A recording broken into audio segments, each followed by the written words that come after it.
Welcome to Dear Art Producer, a podcast connecting the photography and video community with art producers. Drawing on her agency experience some years ago, photography agent Heather Elder penned an open letter to art producers discussing the finer points of working with one another. This podcast takes that idea and will introduce you to different art producers, share the stories of their diverse career paths, explore what it means to stay relevant, and examine industry topics such as marketing, estimating, directing, websites, and more. Hi, welcome to Dear Art Producer. I am your host, Heather Elder, and today we welcome producer Jodi Miller from Geometry in Chicago. For a long time, Jodi worked on primarily consumer and pharmaceutical clients, and now works on shopper marketing clients. She loves being on photo shoots and has become much more involved with video, and that's been exciting for her. Hi. Hi, good morning. Thanks for coming in. Oh my God, absolutely. Thank you for having me. Anytime. I love being in Chicago, although it is incredibly humid here today. Yeah, it's a sticky one. It feels like it's going to rain, and I'm not prepared for that, but I'm just going to go with it. I keep checking my app. First, I would like to ask you, maybe you can define shopper marketing for some of the listeners. I asked you what it was earlier, and I think your definition was perfect. And Shopper marketing, it touches the consumer advertising that our clients do, but it really focuses on the shopper experience. So whether that's in store, how we reach out to consumers now in social media is a huge drive for us, but mostly in-store advertising. And who are some of your clients? Mondelez, Coca-Cola, Unilever. Okay. Yeah. Great. Well, why don't we begin by talking a little bit about your career path? You know, what some of your previous jobs were, even if they were jobs that had nothing to do with advertising. Tell us a little bit about kind of how you got to where you are today. Sure. I graduated from college very young, and I was incredibly interested in working in advertising for the sole reason that I read an article about Leo Burnett and how they had apples on their reception desks, and I just thought that was fascinating. Yeah. So I decided I was going to work in advertising, and I didn't know what that meant.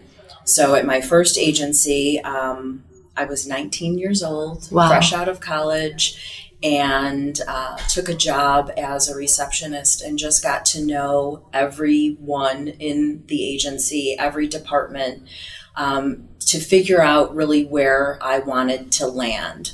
For a while, I was pursuing copywriting, and then art buying came across my desk. Yeah. And it was an instant love affair, and I was mentored by an amazing woman in the industry who literally taught me everything she knew.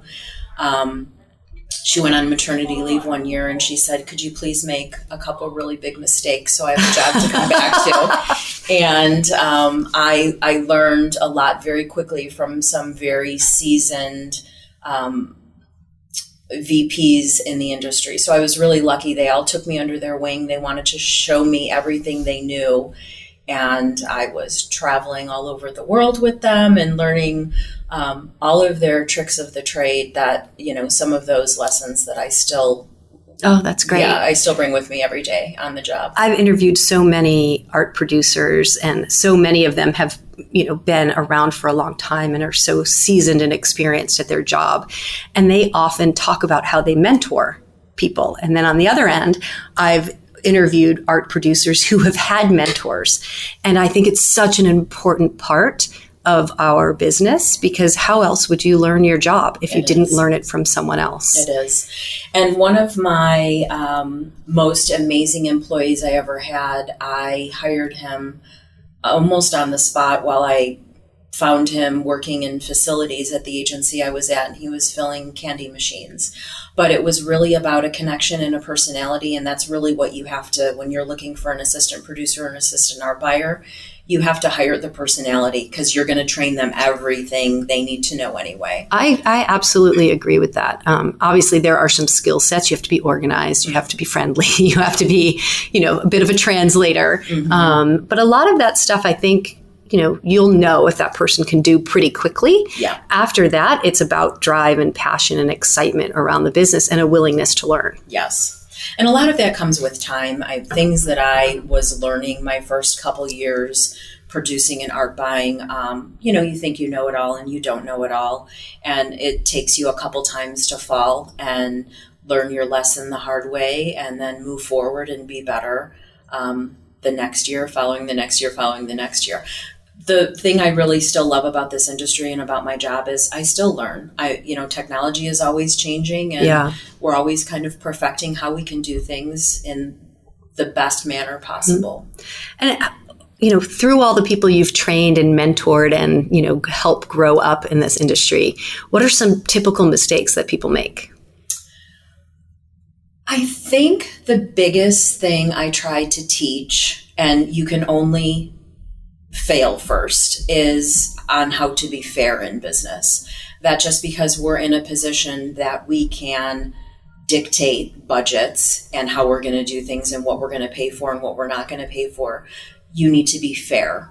And when you're fair to your vendors who are bringing your creatives' ideas to life, that will reward you twofold, because people remember that. They remember you being fair in negotiations, fair in what if we go into overtime, all of those little things. And you only learn those things when you stumble upon them. Just because you're in a position, I think, to dictate budgets, you don't always have to do that in an abrupt, aggressive manner. That's an amazing answer. It really is, because so much of our business requires, building on our relationship and trusting each other and hoping that, assume goodwill, assume fairness, trying to be present in a really positive way that you are being fair. And I often talk about my experience as a waitress. When I was in college, I waitressed my entire college career, and I even wrote a blog post about how all the lessons I needed to learn for my job, I learned as a waitress. Mm-hmm. And one of them was being fair to all the people who worked with me, the bar, the front of the house, the back of the house, the busboys, the hostesses, and tipping all those people at the end of the night. A lot of times, at least the restaurant I worked in, they didn't get tipped by the waitresses. And I would give everyone such like a small little tip, because everybody helped me be more successful at my job. Just like you're talking about being fair to your vendors, it all came back to me. Yeah. I'd get the good table, or someone would put me in the good section, or I'd get my drinks faster from the bar. Yeah. And I 100% agree with that. Yeah, that's great. The other thing I learned, I thought of this when you and I were talking about doing this, is I worked with these giant creatives in the industry, and we would be working on huge productions under great stress, and a huge ball dropped deep into a production as we were planning, and I went into panic mode, and I was sending off emails and voicemails, and I was panicked.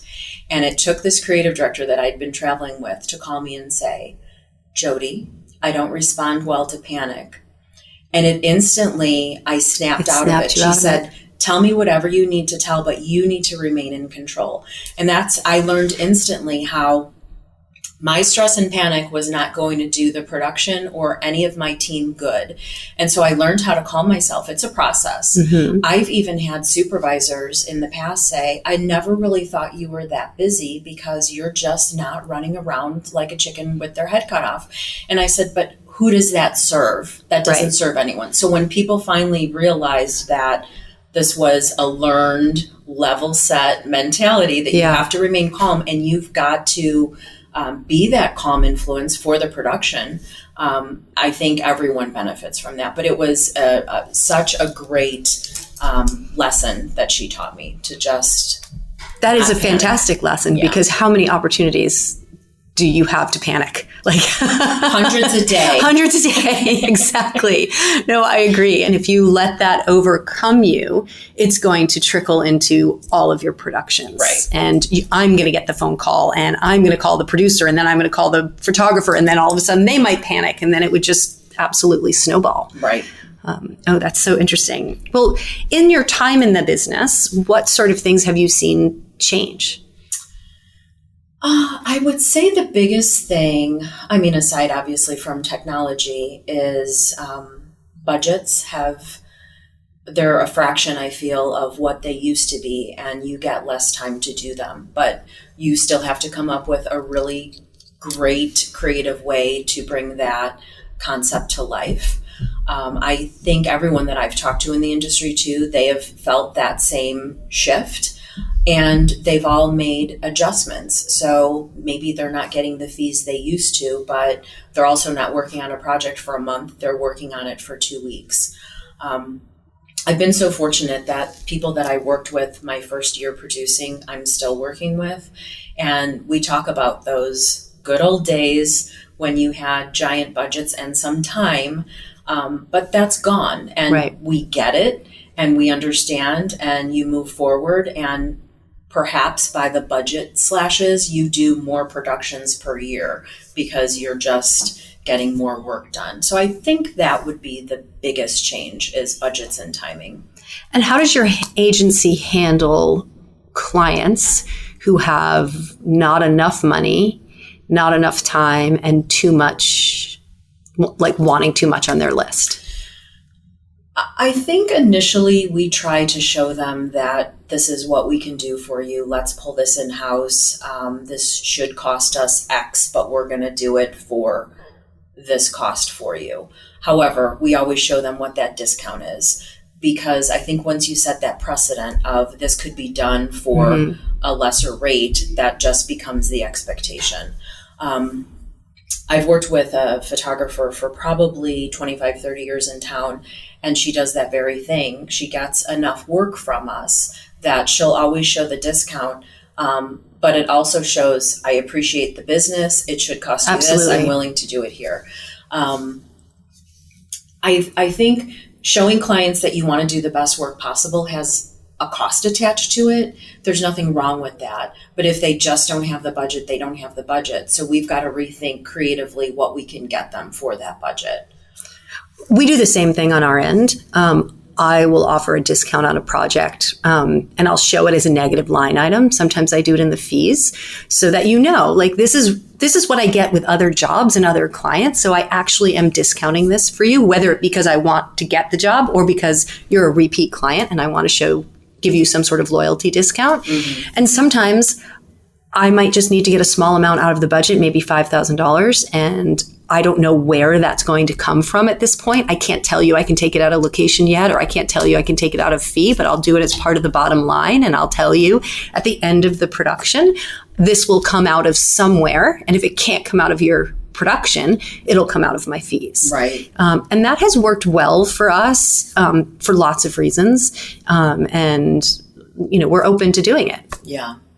I think it's important, especially when artists are trying to get into an agency, the willingness to work with a budget they normally wouldn't work with. They don't have to, they've got other clients, but it's a really good way, I think, to get in, as long as everybody knows these costs aren't typical. I have no problem ever asking. So do you share that with your client? Do you say this was a $10,000 fee, but she gave us a $2,000 discount, or did you just share the $8,000? I always talk about the discount. That's great. If you don't, again, I think it just sets the precedent that you got this done for $8,000 last time. Why can't you do it again? And I think it also shows that I've got such good relationships in the industry that I do have a pool of people that will help me out.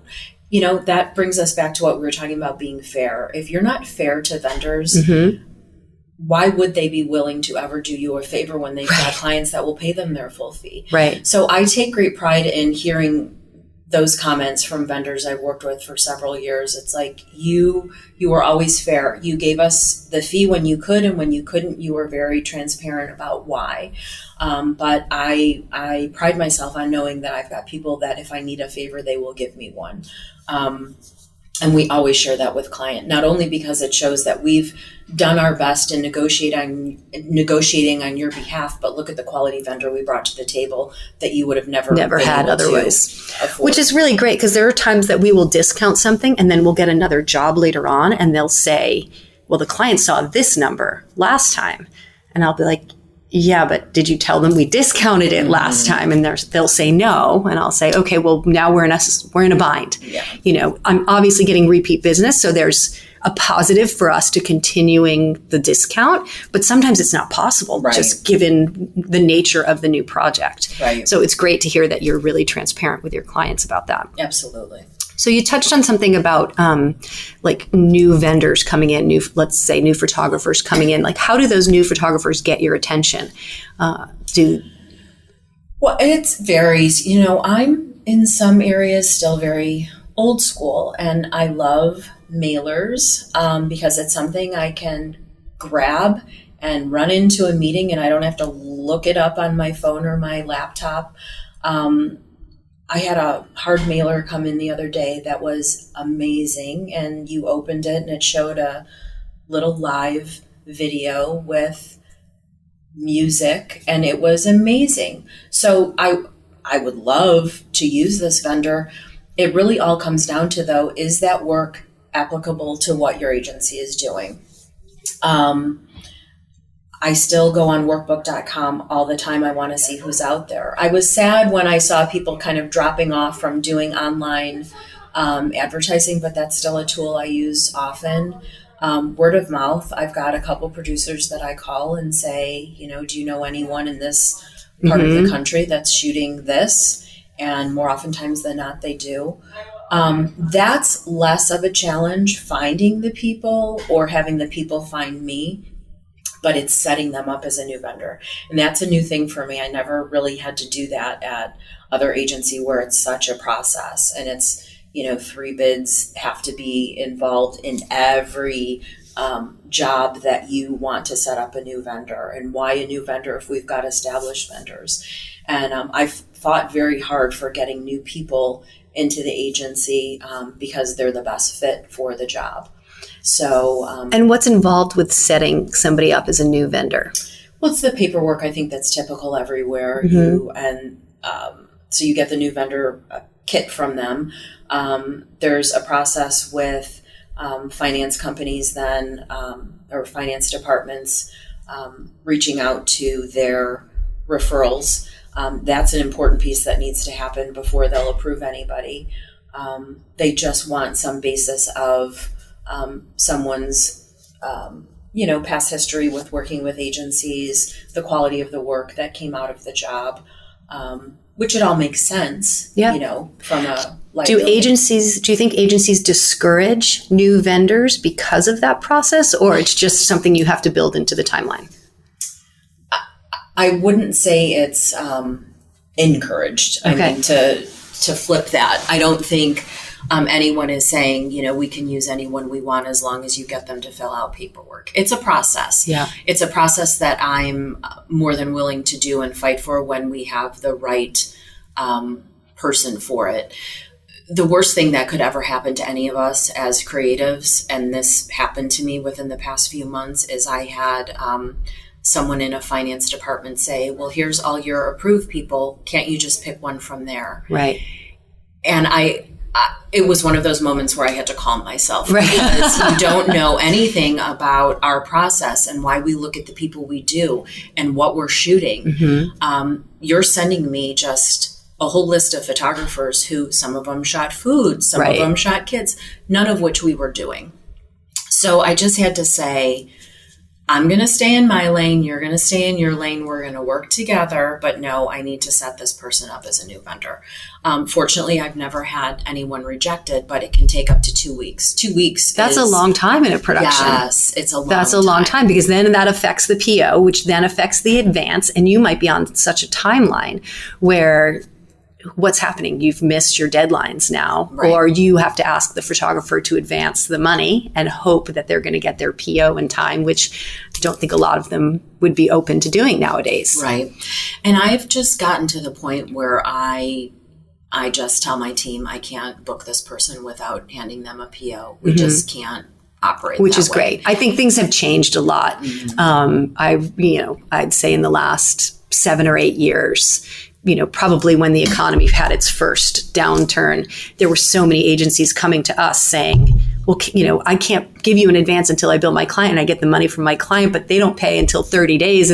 But the shoot will already happen. And photographers had to really learn how to say, no, we can't do that until we have the money in hand. And I think agencies now are, most agencies, most productions are accommodating to that. Producers understand it for sure. Mm-hmm. We get it. When you're trying to have those conversations with people that aren't attached to the production, they don't understand, especially in California, that some crew has to be paid same day. So when you have to open people up to the creative process that want nothing to do with the creative process, but it's so important. The other thing, and it's disappointing to me that some clients pay on a 90-day cycle. That's 3 months. Right. And when I get questioned on that, well, that's our client's payment terms. We're not waiting 90 days for our pay. Why are we expecting our crews to? So trust me, I struggle with it. Many producers struggle with it. I don't know that it's something that I'll ever win. What we're trying to get people to do, though, is we have to get ahead of the ball. So we've got to issue that PO. We have to get the advance. Or pre-bill your client. Pre-bill the client. So that's things and I have to stay out of that. I have to task my account people and finance. And I keep on them, though, because it's important. It's important. Yeah. You mentioned something about California, and I'm in this interesting situation right now. It happens all the time. Communicating the incredible importance of that advance showing up on time, because I need to fund the payroll company in order to pay the talent on set the day of the shoot. And there is you miss that deadline, you miss your shoot. Mm-hmm. Like there's no oh, can I give you the money tomorrow? Oh, okay. It's the payroll company that has a strict 72-hour deadline, and the laws in California and some other states too that have the strict deadline of paying talent on set. And when you have 10 talent, each making $5,000 a day, you are postponing your shoot, which is going to cost you a lot more than $50,000. Yeah. So it's a really important part of the process. Yeah. And it's great when I hear that clients are, or agencies are pre-billing their client to kind of help keep that moving. Yes. And I think it's conversations you have to have. If you're creeping up to the place where you're supposed to have your advance and you don't, I think people need to hear this production cannot move forward until we have the advance. And it's not because you're playing hardball. It's because people need to be paid on set, or you're setting yourself up for tens of thousands of dollars of fees a day. Yeah. So it's a difficult conversation, but and the client is not going to want to hear it the day before the shoot. Right. That they are like, why do we have to postpone the shoot? You pre-billed me. I sent you the check a week ago. If the timeline is off, that those expectations have to be set long before the actual catastrophe of canceling or postponing a shoot happen. Yeah. Which brings us to our timing issue. We never have that much wiggle room. So it is from the moment we're talking about a big production, I'm already telling account people, you're going to have to pre-bill client. We're going to get billed in advance. That has to be paid prior to shoot. Whether we're shooting in California or not, it is what it is. Crews need to be paid. Crews need to be paid. Yes. Well, thank you for that. Yeah. No, I get it. Okay, let's talk a little bit about the rep's role in all of this. From you finding a new photographer, talking about a job, and then ultimately getting a job approved. How do you find your relationship with reps, and what's valuable in that process that wouldn't exist if it were just a photographer talking to you? I just had this recently where because of a low budget, photographer was doing everything, and you really do miss that person you can just call and rattle about, money, or the cost consultant had a question on this.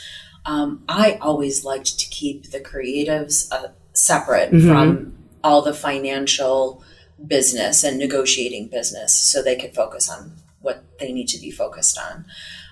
My relationship with reps throughout the years, my hope is that they feel like we've worked very well together, but without reps, it's a difficult job to do, especially when a photographer is booked often or an artist is booked often. And I'm so used to that immediate response that if you're waiting half a day sometimes for an answer on, can you cut $1,000 somewhere out of here?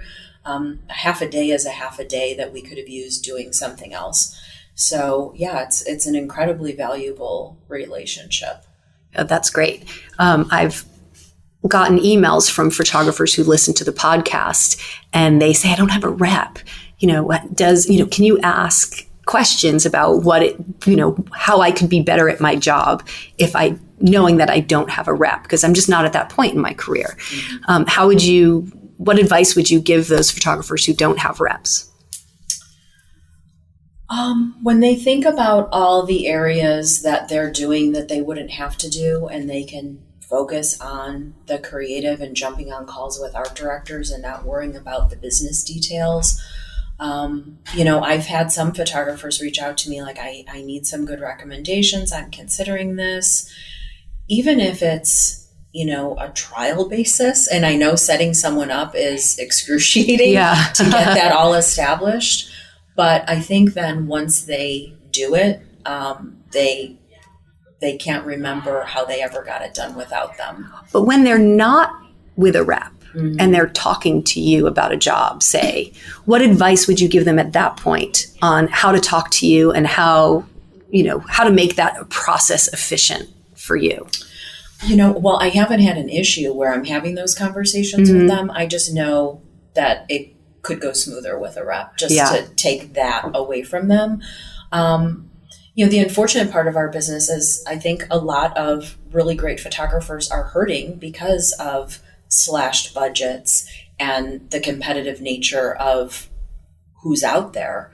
So I think they're so willing to kind of help us that maybe they're not doing their own business the best they possibly could if they had another person stepping in and doing that. That's a great point. Yeah. I haven't, had issue where I'm talking to a photographer thinking, God, I wish you had a rep, because they're getting it all done. I would just say that little delay in time because they're shooting or they're tech scouting one day has maybe been a little bit of an issue. We talked, when I introduced you, I talked about how you're doing more motion and you're really excited about that. Yeah. So can we talk a little bit about that? Sure. My past agencies always had separate video and broadcast producers. Broadcast business manager handling all of talent payments in terms of motion. And when I came here, I was actually surprised that there was one person doing all of it, which is a really good way to learn things when you're just diving in. I would have to say, because of my seasoned nature in the business, I was able to pick it up quicker because a lot of things kind of cross over. I'm also, though, seeing a lot of joint projects where we're shooting photography and maybe they want to just, shoot a gift series. And you have to have that sensibility of what that means and the people that you're looking at. It's very exciting. It's a lot. It's been quite an undertaking. I know I mentioned when we were initially talking about this too, my passion has always been photo shoots. It's my baby. If I could just do photo shoots all day, every day, I would. But, we try to pack as much as we can in to our shoots. And not to say that all of our shoots are video / stills. They're not. I would say most of the productions we do are strictly video. But yeah, it's been very interesting to learn that part of the business. And when you search for a photographer, or when you have a project, let's start there, that has both stills and video, do you start with the photographer and hope that he or she has video, or do you look for two separate people, or do you start with video and hope that they can do stills? It all depends. I can tell you I've done all of what you just said. It depends on how many days of shooting we have. If we've only got one day of shooting, we probably then have to look at a production company to shoot motion and then stills to shadow. If we've got a little more time, we can use one person. There are really good people out there that are shooting video and stills. Most of them started out as a stills photographer, and as you know, and because of the industry change and technology, they're now shooting motion. Just shot a wildly successful campaign with Someone that I knew 30 years ago as a stills shooter and is now shooting mostly motion, but still does, amazing portraits. So it all depends. It really does on what your budget is, how much time you have per day. The one glitch in all of that really is SAG talent. If you're shooting the same talent, you then have to go into casting as we need SAG. And then you're casting actors really for your print campaigns. And then are you handling the talent in that respect, or do you have talent managers? You are, and that's hard. It's hard. It's really hard. It's a full-time job to do that. You think it's really easy, on the outside if you're not familiar with it, and then you recognize the complications that are involved in it. Yeah, and there's so much on the SAG contract that there's just no way I would ever learn all of it, because it's also constantly changing and getting updated. My one recommendation to anyone who's tasked with doing that, if they haven't been dealing with SAG talent for many years, is to make sure you've got an amazing paymaster who, and I call my account exec at our paymaster every week with a question. I need clarification. What does this mean? And you need to have that partnership. Can you explain to the people who are listening what a paymaster is? Sure.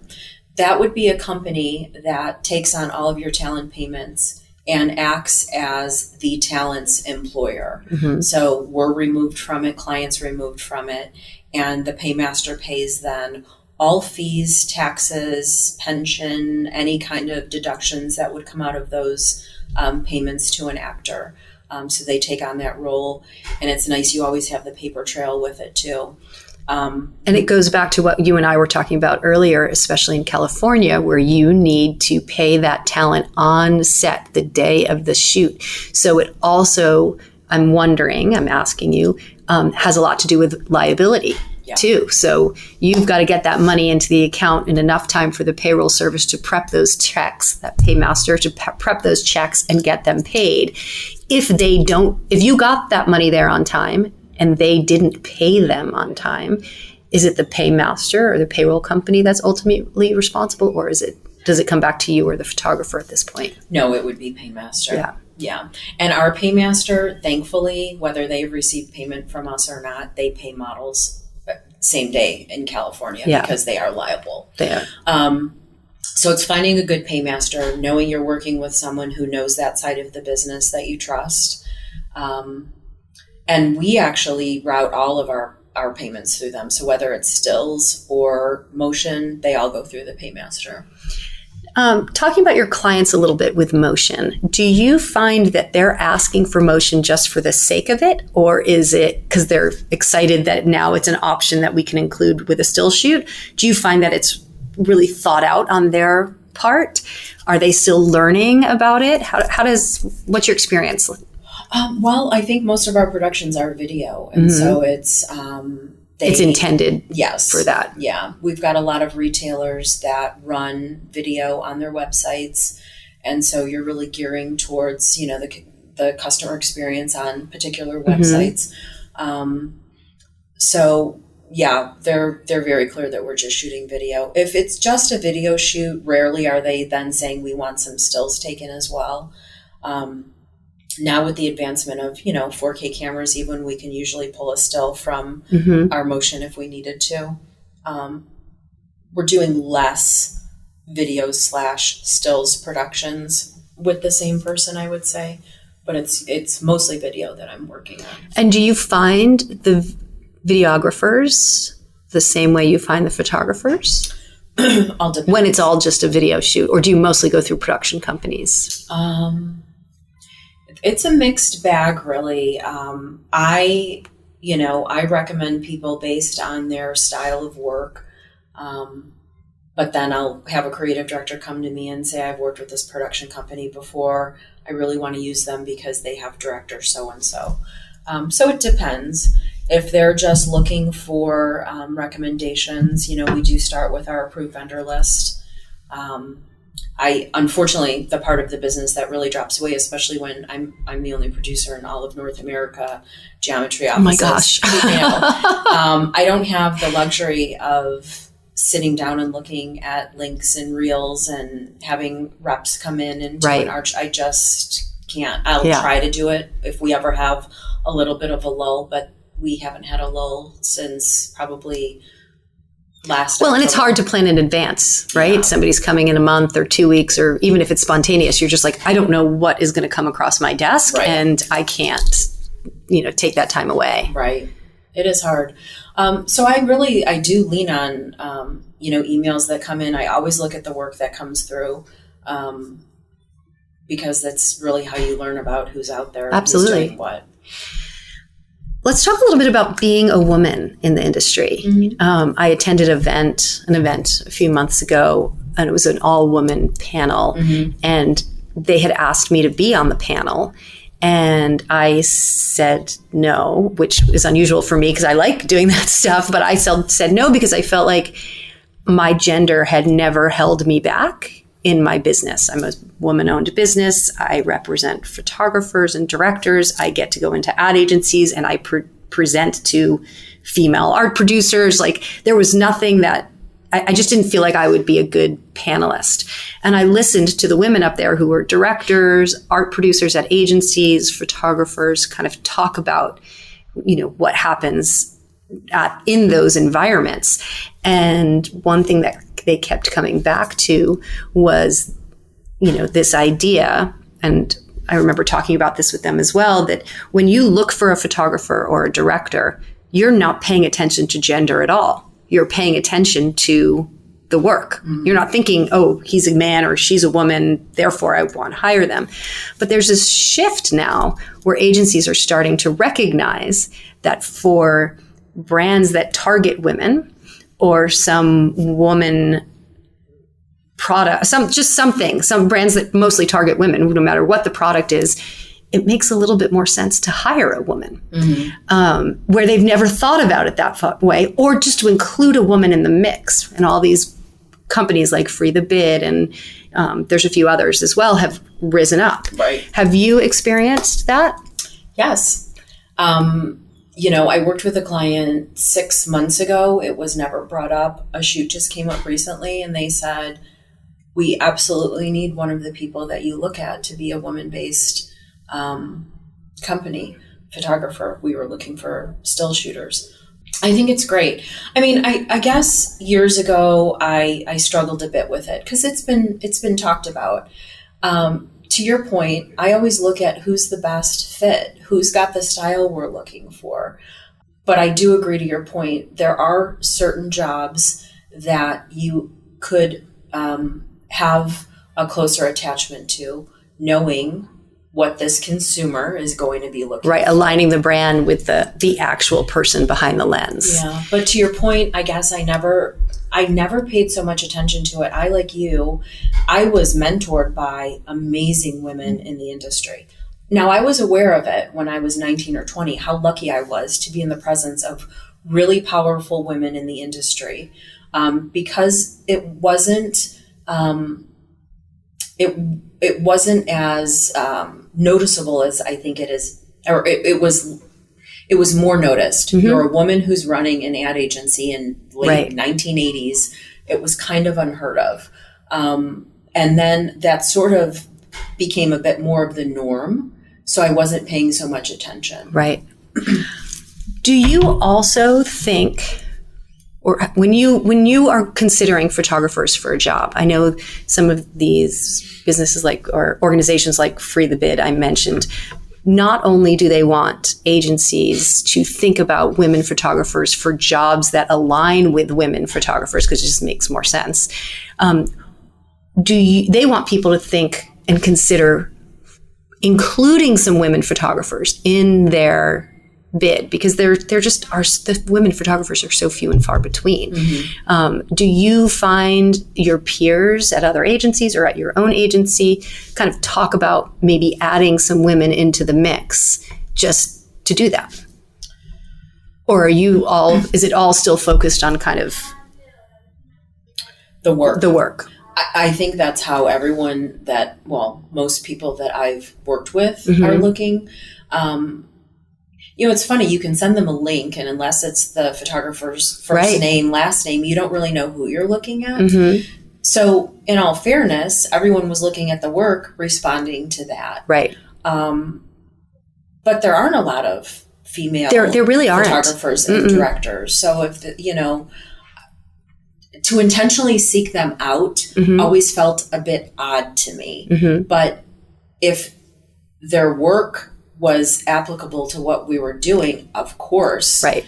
Does that make absolutely. sense? It absolutely makes sense. And it was a fascinating panel to sit on and to listen to that conversation unfold. And there was also conversations about what it meant to be an account person or an art producer at an ad agency, and the idea of having a family and, leaving the ad agency, or as a photographer leaving to, have a child. And that was it was interesting to hear it from that perspective, because I had always been fortunate enough to run my own business and have my house be my office. So if I had a baby, it wasn't as huge of a deal as if I were at an office or had to go to a 2-week shoot, in another state. Yeah. Do you feel the women directors and photographers are challenged with it because there aren't as many women just out there in the pool being looked at? Or do you feel like they're still feeling like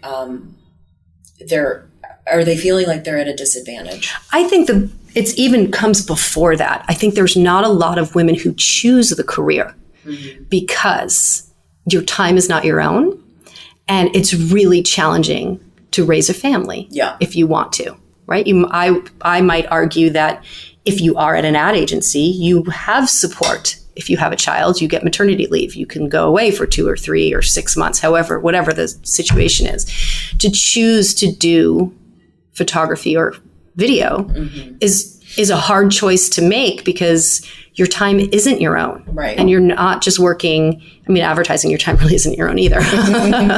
But you're going to choose to be away from your family a lot. And I see it with my male photographers too. They choose to be away from their family a lot, and it's hard. Yeah. So I think it starts in the beginning, that how do you encourage more women to choose the career path and make it easier for them to do so. Right. Then once we get to your part of the question, which is what's happening, are they being chosen or not? I think there's not a lot of them to choose from. Right. And I think we're all so accustomed to looking only at the work and not the gender. And I really like the idea of aligning a woman's brand with a woman photographer who has a similar brand. Their values and their beliefs align. Right. So that it makes sense. I don't know that any woman is going to say, add me to the mix just because I'm a woman. Like, you want your work to stand out and be the reason that you're being hired. Right. So. Absolutely. In the end, I keep always talking about that. I've had these discussions even with my managers when I'm trying to set someone up new. And it always comes down to who is the best fit for this job, who is going to bring this creative that we've spent months concepting and selling to a client, who is the best fit for the job. And I think that needs to even come before who's the best priced, because it's not always about who's the best price. I of course know everything's negotiable, but it's really who is going to bring this work to the place where a client wants it to be and where we're happy with it. And then ultimately your client is happy with it. Absolutely. Because one misstep and it's like, the whole building falls down. Right. So, okay. Well, we're kind of wrapping up. That was a really fantastic conversation. I always like to ask people, though, at the end, if you weren't doing this amazing, incredible job that you do, what would you do? I think I would be the most amazing closet organizer on the face of the earth. Which, if you saw my closet at this moment, you would definitely question why I would say that. But there's something therapeutic and wonderful and lovely about taking someone's closet and culling it down to where it needs to be, and then showing them a beautiful way to display it. Does everything in your closet spark joy right now? No, but I've had this conversation with people. I would be left with like one shirt, a t-shirt that had, it would be like a graphic tee, and maybe one pair of underwear. And what do we do with that? So no, spark joy, no. But I do believe that if you don't put it on and you wouldn't feel great like bumping into your ex right. on the street with their new lovely wife, right. then it shouldn't be in your closet. It shouldn't be like in your I don't closet. think you should No. ever put anything on where you think, okay, I know I look like a horrible slob right now, but it's good enough for Jewel. I think an organized closet is like a metaphor for your life. You know, I love to walk into my closet and it is organized. I have hired one and I'm just like, oh, and then everything gets a little messy after a while and I have to reorganize it and redo it. And I have to tell my husband, like, okay, it is time. You cannot own all those shoes. Like you don't wear them. We have to get rid of them. And I think it's kind of the same in life. Like sometimes I need to sit back, take stock and be like, okay, this is too much here. What am I going to get rid of? What am I going to stop doing? Yes. And I like it all nice and tidy. I agree. I can sit in my closet for hours. And I have. It's just a great place to be. So that's what I would do. Okay. So I always include a picture and we'll have to take one of the two of us for the podcast, but I might have to follow up with you and ask you to send me a picture of your closet to include. Oh yeah. Okay. I would love to do that. All right. That's awesome. As soon as I get that big pile of laundry off the floor. Thank you so much though. This was fantastic. Thank you so much. Thanks for listening. In an industry where the rules are always changing, it's helpful to hear from those on the front line. Heather Elder is the visionary behind notesfromarepsjournal.com. Visit her website for industry updates, stunning photography and video, and the artist behind the work.